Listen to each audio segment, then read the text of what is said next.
बिस्मिल्लाहिर्रहमानिर्रहीम। उबरता सड़ा के प्लेटफॉर्म से मैं हूं आपका होस्ट एचएम खान। अस्सलाम वालेकुम मेरे पाकिस्तानी, उम्मीद है ठीक ठाक होंगे, खुशबाश होंगे। एक नया मैन्युफैक्चरिंग बिजनेस और एक ऐसा बिजनेस जिसमें बहुत ज्यादा मौके मौजूद हैं प्रॉफिट कमाने के।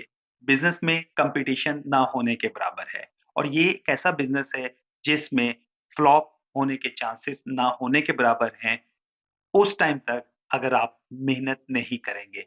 बिजनेस है रिलेटेड पेपर स्ट्रॉ से। पेपर स्ट्रॉ का कॉन्सेप्ट पाकिस्तान में बिल्कुल नया है। एक मल्टीनेशनल कंपनी ने अपने जूस के डब्बों में इसको इंट्रोड्यूस करवाया है।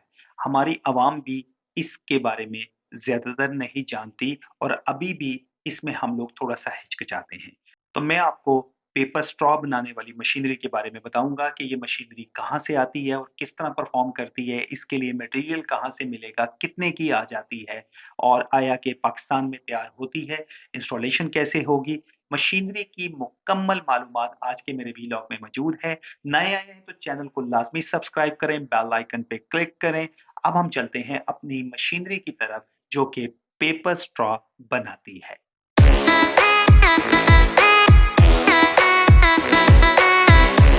पेपर स्ट्रॉ मेकिंग मशीन में सबसे पहली चीज जो जानने की है हमारी इसका technical parameter of machine. Paper straw हर तरह के ग्लास, डिस्पोजेबल कप्स और इसी तरह के डिफरेंट डिस्पोजेबल आइटम्स में इस्तेमाल हो जाते हैं। साइज वगैरह का कोई इशू नहीं होता, इसके स्टैंडर्ड साइज होते हैं, सिर्फ लंबाई में आपने साइज को एडजस्ट करना होता है। मशीनरी के लिए जो जगह रिक्वायर्ड होती है, एक 5 मरले का हॉल काफ़ी है। उसके बाद जब मशीनरी में हम आते हैं तो टेक्निकल पैरामीटर में इसमें पेपर रोल लगते हैं 2 से 4 प्लाई के, जबकि उनकी थिकनेस होती है 0.25 से लेके 1 mm तक, जबकि कटिंग इनकी लेंथ होती है 100 से 820 mm तक, जबकि इसके फिक्सिंग शाफ्ट क्लैंप्स की सूरत में होते हैं। प्रोडक्शन स्पीड डिपेंड करता है मशीन आप कौन सी ले रहे हैं। फुली ऑटोमेटिक ही ये मशीनें होती हैं जिनके लिए आपको 2 से 3 लेबर रिक्वायर्ड होती है और पीएलसी ऑपरेटेड ये मशीनें चलती हैं, जबकि इसके अंदर कटिंग ब्लेड जो होते हैं वो सर्कुलर की सूरत में मौजूद होते हैं और स्ट्रेटली वो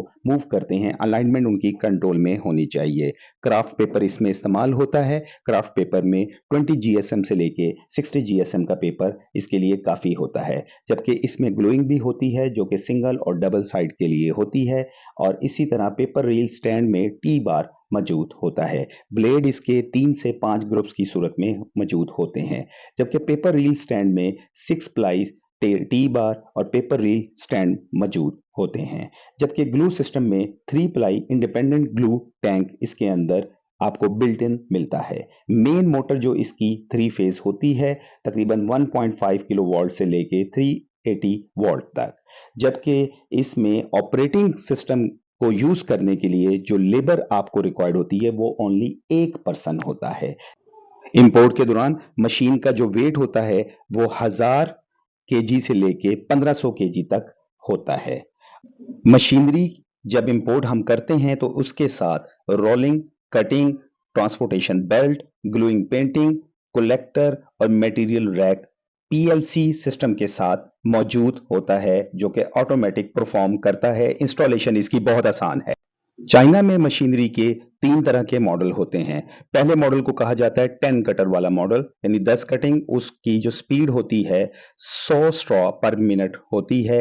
एक्सपेंसिव भी ये होता है, जो कि चाइना में आपको $28,000 से लेके $32,000 में मिलता है। ये तकरीबन टैक्स वगैरह मिला के और तमाम अखराजात मिला के 1,25,00,000 रुपए में मशीनरी मुकम्मल पड़ती है।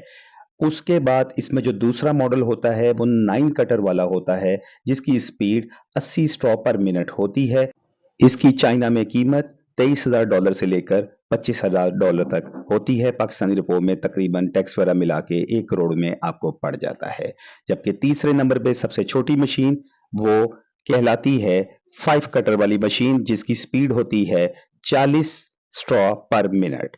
ये आपको काफी सस्ती मिल जाती है, $12,000 से लेके $15,000 तक, यानी पाकिस्तानी रुपयों में ये आपको 60 लाख रुपए तक अवेलेबल होती है, टैक्सेस वगैरह और सब चीजें मिला के। तीनों मशीनों में जो खास बात होती है, इसके अंदर पेपर लेयर शामिल होती है, पेपर स्ट्रॉ, जिसकी 4.2 या 13 mm की स्पेस होती है। इसी तरह पेपर स्ट्रॉ की जो लेंथ होती है 80 से 800 तक होती है। इसी में स्टेबल स्पीड होती है जो डिपेंड करता है कटर्स पे। उसके बाद इसमें मेन मोटर्स मौजूद होती हैं। टू पीस की सूरत में ऑटोमेटिकली ये कलेक्ट करती है और ऑटोमेटिकली आपको प्रोड्यूस करके देती है। मटेरियल इसका जो मशीनरी का होता है वो आयरन विद पेंटिंग यानी कि एमएस मटेरियल और एसएस मटेरियल के साथ होता है। आप इसमें अपने मतलब की डिजाइनिंग भी करवाना चाहें तो इजीली आप करवा सकते हैं। मशीनरी को इंपोर्ट करने के लिए सबसे पहले आप ऑर्डर जनरेट करेंगे। ऑर्डर जनरेट करने के बाद 40 दिन कंपनी लेगी इसको रेडी करने के लिए और उसके बाद शिप करने के लिए जब आप उनको कंटेनर प्रोवाइड कर देंगे, एक 20 फुट के कंटेनर में सारी मशीनरी आसानी से आ जाती है। और इसी तरह इस मशीनरी को पाकिस्तान में पहुंचने में तकरीबन 25 से 35 दिन रिक्वायर्ड होते हैं। नेक्स्ट फ्यूचर बायोडिग्रेडेबल और ऑर्गेनिक प्रोडक्ट्स का है और जो इस्तेमाल इस टाइम मार्केट में स्ट्रॉ हमारे यहाँ हो रहे हैं इनका फ्यूचर बिल्कुल नहीं है। एक अच्छा बिजनेस है। इस बिजनेस के बारे में अगर आप मुझसे पूछें तो मैं यकीन से कह सकता हूं शुरू में 50 से 60 फैक्ट्रियां जो भी लगाएगा खूब कमाएगा। 12 महीने चलने वाला कारोबार है और वही कारोबार ज्यादा मुनाफा बख्श होते हैं जो 12 महीने ही चलते रहें, क्योंकि फैक्ट्री अगर चलती रहती है तो वो ग्रोथ में रहती है। फैक्ट्री अगर चंद दिनों के लिए बंद हो जाए या हफ्ते में एक दिन के लिए भी बंद हो जाए तो वो काम जो है उसका मजा नहीं आता, या सीजनल प्रोडक्ट का। तो ये जो प्रोडक्ट है इसका सीजन से कतन कोई ताल्लुक नहीं है। इसकी वसी मार्केट मौजूद है, चाहे वो कैंटीन्स हो, होलसेल की मार्केट हो, रिटेल की मार्केट हो, मॉडर्न ट्रेड हो, इसी तरह बड़े बड़े जो ये फ्रेंचाइजर हैं वो हो और रेस्टोरेंट्स हो।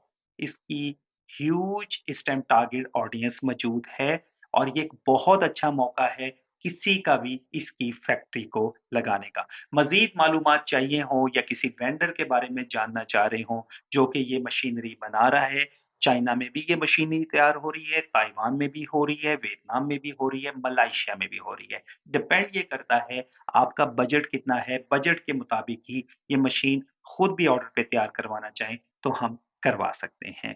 आपका फिर भी कोई सवाल हो, नीचे मेरा ईमेल एड्रेस मौजूद है, एनी टाइम आप मुझे ईमेल कर सकते हैं। अपनी दुआओं में याद रखिएगा। फी अमानिल्लाह। पाकिस्तान जिंदाबाद।